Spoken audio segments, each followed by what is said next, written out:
रऊफ पलास्ट्रा का कॉलम नए हाईजैकर्स। मरीम नवाज को लाहौर में खोकर ब्रदर्स के घर इजहार यकजहती के बाद मीडिया के साथ उनकी हमदर्दी में गुफ्तगू करते देखकर हैरानी नहीं हुई। जिन खोकर भाइयों ने सुप्रीम कोर्ट में नवाज शरीफ और मरीम नवाज की जमानतों के लिए करोड़ों के जमानती मचलके जमा करा रखे हों और अपनी जायदादें गिरवी रखवा दी हों, इनके खिलाफ ऑपरेशन हो तो आप कैसे उनके घर नहीं जाएंगे? शायद ही कोई सियासतदान या सियासी जमात मिले जिसको प्रॉपर्टी डीलर्स या ठेकेदारों की सरपरस्ती हासिल ना हो। सियासत हमेशा से मालदार लोगों का काम रहा है। सुना है भुट्टो दौर तक लोग जेब से पैसा खर्च करते थे। जिनके पास ज़मीनें थी वो हर साल कुछ एकड़ बेचकर सियासत करते ताकि इलाके में पग ऊंची रहे। डिप्टी कमिश्नर बहादुर के साथ दुआ सलाम रहे। किसी का बाग बिकता तो साल भर का खर्चा निकल आता या बुरे हालात में बैंक से कर्जा लेकर सियासत में मसरूफ़ रहते। लेकिन ये ना सुना गया कि किसी से पैसे मांगे या किसी ऐसे बंदे के साथ मिले हुए हों जो इन पर पैसे खर्च करे और कल कला सूद समेत वापस ले। ज़ाती वकार और ख़ानदानी नाम पर दबा ना आने देते, जेब से खर्च करते। मेहमान नवाजी का कल्चर था, डेरेदारी चलती थी और सब कुछ ज़ाती जेब से होता था।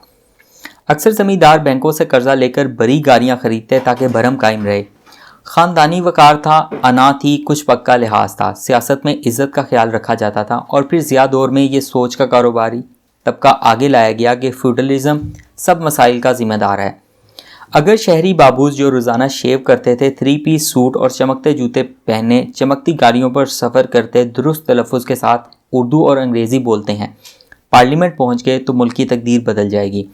यूँ 1995 के इलेक्शन के बाद पार्लियामेंट में एक ऐसी क्लास दाखिल हुई जो मुल्क की तकदीर बदलने आई थी, मगर उनको लाने वाले भूल गए कि ये सियासत को अबादत या नज़रिए के ताबे नहीं समझते। ये नकद सौदा करने के कायल हैं, इनके यहाँ उधार का रिवाज नहीं। सियासत उनके लिए ज़ाती कारोबार का दर्जा इख्तियार कर गई जिसमें उन्हें रोज़ाना प्रॉफिट चाहिए था। बैंकों से अरबों के कर्जे माफ़ कराए। सहाफ़ी को जैसे रोज़ एक खबर की तलाश होती है, इन नए सियासतदानों को ठेके, कमीशन या डील चाहिए थी। 85 के इलेक्शन में बड़ी जमातों के बाइकाट करने से भी ऐसे लोग पार्लियामेंट तक पहुँच गए जिनकी जहनीत और अप्रोच गली महल्ले के कौंसलर की सी थी। वज़ीर ख़जाना महबूबुल हक ने तरक्याती फ़ंड्स के नाम पर माल देना शुरू किया तो इस फंड से उन्हें कमीशन खाने का चस्का लगा। इससे पहले अगर परमिट को सियासी रिश्वत के तौर पर इस्तेमाल किया जाता था तो अब तरक्याती फ़ंड्स के नाम पर हर एक की जेब में से कुछ ना कुछ जाने लगा। सबकी चोंचें गीली होनी शुरू हो गई। साथ ही इन साहिबान को डिप्टी कमिश्नर और पुलिस अफसरान का कंट्रोल दे दिया गया। स्कूलों के उस्तादों, उस्तानियों और डॉक्टरों के तबादले के इख्तियारात भी मिल गए। सियासी मुखालफों की माँ बहनों के तबादले मामूल बन गए। वोट लेने के लिए जो जितना गिर सकता था वो गिर गया। जब दूसरों ने देखा कि सियासत तो खासा मुनाफे बख्श कारोबार है, ताकत भी है और पैसा भी, तो सब ने सियासत का रुख किया। कुछ ने पैसे के बलबूते पर सियासत शुरू की तो कुछ ने सियासी पार्टियों और उम्मीदवारों को फंडिंग शुरू कर दी। ये एक तरह की सरमायाकारी थी।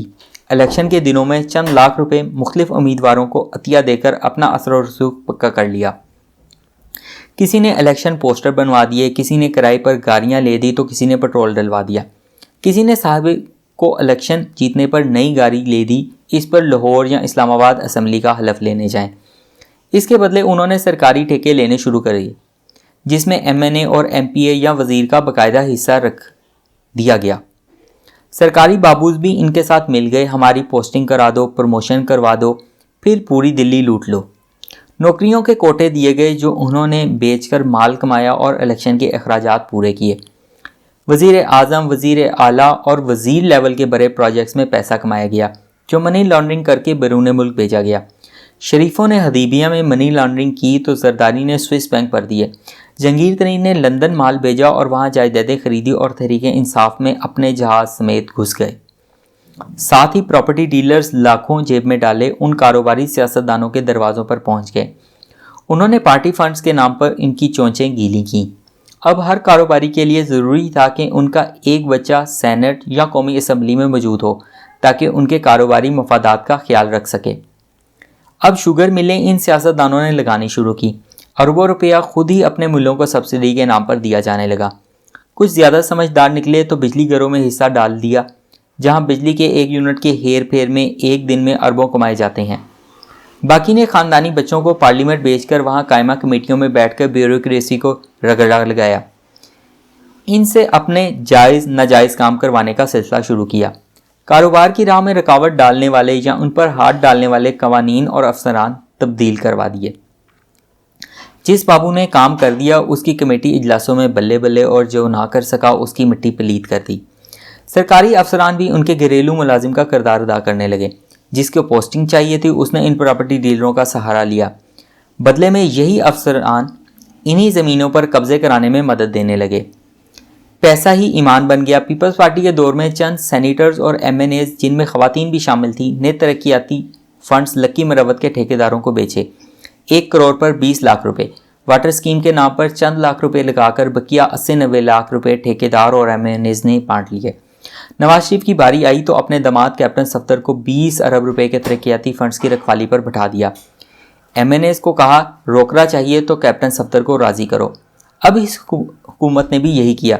रिपोर्ट आई है कि हर MNA को 50 करोड़ रुपए का तरक्याती फंड दिया जाएगा। पेट्रोल, गैस और बिजली की कीमतें रोज़ बढ़ाकर अरबों जमा करके इन MNAs को दिए जाते हैं। अखबार में एक ही दिन 2 खबरें साथ साथ छपी। एक खबर है कि हुकूमत 50-50 करोड़ रुपए तरक्याती फंड्स देगी तो दूसरी खबर है कि बिजली की कीमत फ़ी यूनिट 3.5 रुपये बढ़ा दी जाएगी। यही इमरान खान तरक्याती फंड्स को रिश्वत करार देते थे। सियासत करप्शन से आलूदा तो पहले ही थी, अब गाली गलौज से कीचड़ ज़दा हो गई। अब शरीफ लोगों का काम सियासत नहीं रहा। जिनके पास सोशल मीडिया पर मुखालफों को गालियां दिलवाने के लिए सोशल मीडिया टीमों के अखराजात उठाने का बजट है, टीवी पर मुखालफों का नाटका बंद करवाने का बंदोबस्त है, जेब में वो ठेकेदार हैं जो अखराजात उठाएं या बड़े कारोबारी जो आपकी पार्टियों और ज़ाती मंसूबों को भारी एहतियात दें, वही अब सियासत कर सकते हैं। अब पाकिस्तान सियासत उन ठेकेदारों के बगैर नहीं चल सकती। इसलिए उन्हें अगर सुई भी चुभे तो ये सब ऐसे दौरे जाएंगे जैसे मरीम नवाज गई। पहले कहा जाता था कि कुछ जर्नल हर 10 साल बाद मार्शल लॉ लगाकर सियासत और सियासतदानों को हाईजैक करते हैं। अब ये काम ठेकेदार, कब्जा ग्रुप और प्रॉपर्टी डीलर्स कर रहे हैं।